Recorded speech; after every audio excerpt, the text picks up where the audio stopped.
Print media के साथीगण, India alliance के तरफ से ये प्रेस वार्ता रखी गई है। आप सभी को हम स्वागत करते हैं। आज हमारे साथ बिहार विधानसभा के पूर्व स्पीकर और हमारे पार्टी के राष्ट्रीय उपाध्यक्ष उदय नारायण चौधरी जी हमारे साथ हैं। हमारे साथ बक्सर के 2 बार के मेंबर ऑफ पार्लियामेंट तेज नारायण यादव जी हैं और इंडिया अलायंस के जो मेंबर हैं कमलेश्वर पांडे जी जो प्रदेश सचिव हैं कांग्रेस पार्टी के, प्रमोद कुमार ओझा जी पूर्व कांग्रेस कैंडिडेट रहे हैं बक्सर से, साथ में मनोज यादव जी हैं आम आदमी के जिला प्रेसिडेंट हैं, और श्री भगवान जी हैं जो वीआईपी के प्रदेश में महासचिव हैं, और हमारे साथ दिल्ली से चलकर जैन जिज्ञासु जो हैं जो राष्ट्रीय प्रवक्ता हैं। जैसा कि आप जानते हैं कि 5 चरण का चुनाव हो चुका है। 6ठे और 7वें चरण का चुनाव में माननीय प्रधानमंत्री नरेंद्र मोदी जी बौखलाए हुए हैं। हार दीवालों पे दिख रही है, इस कारण से उलूल जुलूल बातें कर रहे हैं, और जितने भी उन्होंने पॉलिसी में बदलाव किया पिछले 10 सालों में, इससे भारत की महान जनता त्राहिमाम कर रही है। चाहे वो नोटबंदी हो, चाहे देश में तालाबंदी हो, चाहे जीएसटी का जो मामला हो, चाहे एमएसपी नहीं दिया उन्होंने, और जितने भी वादे किए माननीय प्रधानमंत्री ने वो सारे वादे फेल हो गए। और आज भारत की ये स्थिति है कि भारत की महान जनता प्रधानमंत्री के खिलाफ खड़ी हो गई है। लड़ाई प्रधानमंत्री और भारत के जनता के बीच में है, और इस लड़ाई का जो हम लोग इंडिया अलायंस जो अपोजिशन पार्टी है, भारत की जनमानस के भावनाओं को हम लोग प्रतीक कर रहे हैं। और इस कारण बस देखिए प्रधानमंत्री जी मुद्दा विहीन बातें कर रहे हैं। एक तरफ मुद्दों का ही उन्होंने अपहरण कर लिया है क्योंकि उन्होंने कुछ काम किया नहीं है, दूसरी तरफ हमारा जो अलायंस है वो मुद्दों के साथ है। हम लोगों ने जो मैनिफेस्टो में जो वचन दिया है उसमें आप देखिए 1 करोड़ रोजगार की हमने बात की है, हमने 500 रुपये सिलेंडर की बात की है, हमने गरीब महिलाओं को 1 लाख रुपये पर ईयर देने की बात कही है, हमने ओल्ड पेंशन स्कीम को लागू करने की बात कही है, मंडल आयोग के अनेक सिफारिशों को लागू करने की बात कही है, और जो आर्मी में, सीआईएसएफ में, बीएसएफ में जितने लोग हैं उसको शहीद का दर्जा, अगर मरणोपरांत में शहीद का दर्जा देने के बात कही है। जिस तरीके से प्रधानमंत्री जी ने खासकर युवाओं को धोखा दिया है, उन्होंने वादा किया था कि हर एक साल 2 करोड़ हम रोजगार देंगे, 2 करोड़ रोजगार आज देते तो लगभग 20 करोड़ रोजगार आज हो जाता, लेकिन ऐसा देखा गया कि पिछले 10 सालों में 12 करोड़ रोजगार जो है युवाओं के हाथों से छीन ली गई है, और ये नीति और नीयत नरेंद्र मोदी जी की रही है।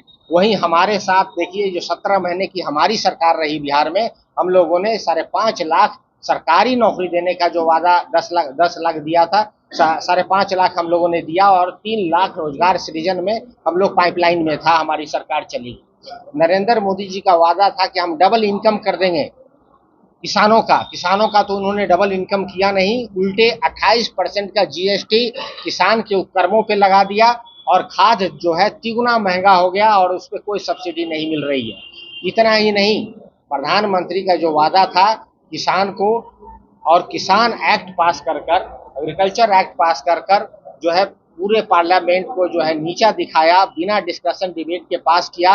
उसका नतीजा ये हुआ कि भारत की किसान नरेंद्र मोदी के खिलाफ हो गए, और जो 11 महीने तक जो वहाँ पे जो आंदोलन चला किसानों का, उसमें 700 शहीद किसान हो गए। नरेंद्र मोदी जी की बात तब समझ में आई, और वो तब जाके रिपील हो गया। इतना ही नहीं, बेटी बचाओ बेटी पढ़ाओ की बात करने वाले प्रधानमंत्री जब मणिपुर के महिलाओं के साथ जब चीरहरण हो रहा था तो ये पर्दे के पीछे छुपे हुए थे कार की तरह, और एक शब्द इन्होंने नहीं निकाला। आप ये देखिए जिस तरीके से एजुकेशन एक्ट आया, बिना किसी से डिस्कशन डिबेट करके एजुकेशन एक्ट आ गया। गरीब गुरबा के जो बच्चे जो कॉलेजेस में पढ़ते थे, उसको जो है जिस कॉलेज में 3000 से कम नामांकन है वो सारे कॉलेज को बंद करके क्लब कर दिया जाएगा। तो ये प्रधानमंत्री जी जिस तरीके से एकलव्य ने अंगूठा काटा था, नई शिक्षा नीति के माध्यम से प्रधानमंत्री जो है गरीब गुरबा और शोषितों का अंगूठा काटने का काम किया है। साथियों, ये जो लड़ाई है 2024 की, ये ऐतिहासिक लड़ाई है। ऐतिहासिक लड़ाई मैं इसलिए कह रहा हूँ क्योंकि जिस तरीके से वर्चस्ववाद नीति के तहत संविधान के मूल्यों को ये विखंडन कर रहे हैं, तो एक तरफ नागपुर से वर्चस्ववाद नीति है तो दूसरी तरफ मगध से और पाटलिपुत्रा से सम्राट अशोक के चक्र और स्तंभ जो संविधान के प्रतीक हैं, भारत के प्रतीक है, उन प्रतीकों को माननीय प्रधानमंत्री ने एकदम धूमिल कर दिया है। चक्र के स्थान पे पार्लियामेंट में जो है संगोल को लाया है। तो मौर्यवंशियों का भी जो अस्तित्व की जो बात है, उस अस्तित्व के ऊपर ही खतरा है। और इसको लेकर जितने भी जो है सम्राट अशोक के जो लोग हैं और सम्राट अशोक और संविधान में मानने वाले लोग हैं, प्रधानमंत्री के खिलाफ हो गए हैं। आप देखिए, बात करिए उज्ज्वला योजना की। उज्ज्वला योजना में लगभग 9 करोड़ जो है लाभार्थी हैं, लेकिन पिछले 1 सालों का डाटा आया है कि 5 करोड़ लाभार्थी ऐसे हैं कि साल में एक बार उसका गैस सिलेंडर भी नहीं भराते हैं। कारण यह है कि ये लगभग 1100-1200 रुपये गैस सिलेंडर हो गया है। और बच्चियों की बात करें, कुपोषण का शिकार खासकर भारत में देखिए लगभग 70% 15 साल से लेकर 50 साल के जो बच्चियां हैं कुपोषण की शिकार है। जो हंगर इंडेक्स है, हंगर इंडेक्स में भारत ऊपर चला गया है, लगभग 117 पोजीशन पे चला गया, जो कि पहले 97 पोजीशन पे था। 80 करोड़ ये बात करते हैं कि हम जो है अनाज देते हैं और 25 करोड़ को हम जो है उससे गरीबी से निकाल दिए हैं। तो आप इसी से पता कीजिए 80 और 25 कितना हो गया। 1,05,000 करोड़ क्या हमारा भारत में ये था। तो इस तरीके की बात। और प्रधानमंत्री का इलेक्टोरल बॉन्ड, ये कहते थे कि हम स्विस बैंक से पैसा लाके 15-15 लाख दे देंगे। ये तो एसबीआई का डाटा तक नहीं देने को ये राजी थे। सुप्रीम कोर्ट आगे आए और इलेक्ट्रॉन बॉन्ड में ये पता चला कि प्रधानमंत्री ने उन लोगों से चंदा लिया है जो सेल कंपनियां चलाते थे। कंपनियां एग्जिस्ट नहीं करती थी, वो कंपनियां जो लॉस में थी। और जो लॉस में कंपनियां हैं, मान लिया कि 50 लाख का उसका टर्नओवर है, उसने 50 करोड़ का चंदा दिया है और प्रधानमंत्री ने उसको 500 करोड़ का धंधा दिया है। तो चंदे और धंधा की ये सरकार है। जनता जो है उठ खड़ी हुई है। और जो छठे और 7वें फेज का जो चुनाव जो बचा हुआ है, उसमें जनता जो है इनके गले में वोट के माध्यम से फंदा लगाएगा। चंदा और धंधा की सरकार के गले में फंदा जरूर लगेगा। और आप लोगों को मैं यही कहना चाह रहा था कि जिस प्रकार से बक्सर की लगातार आप देखिए भारतीय जनता पार्टी रिप्रेजेंट कर रही है। बक्सर में किसान त्राहिमाम कर रहे थे, किसानों के ऊपर गोलियां चल रही थी।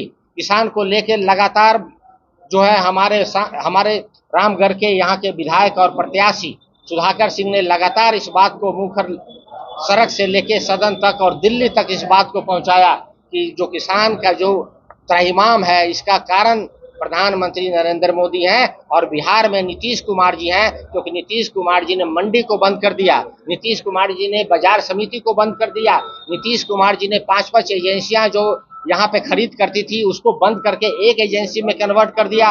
एमएसपी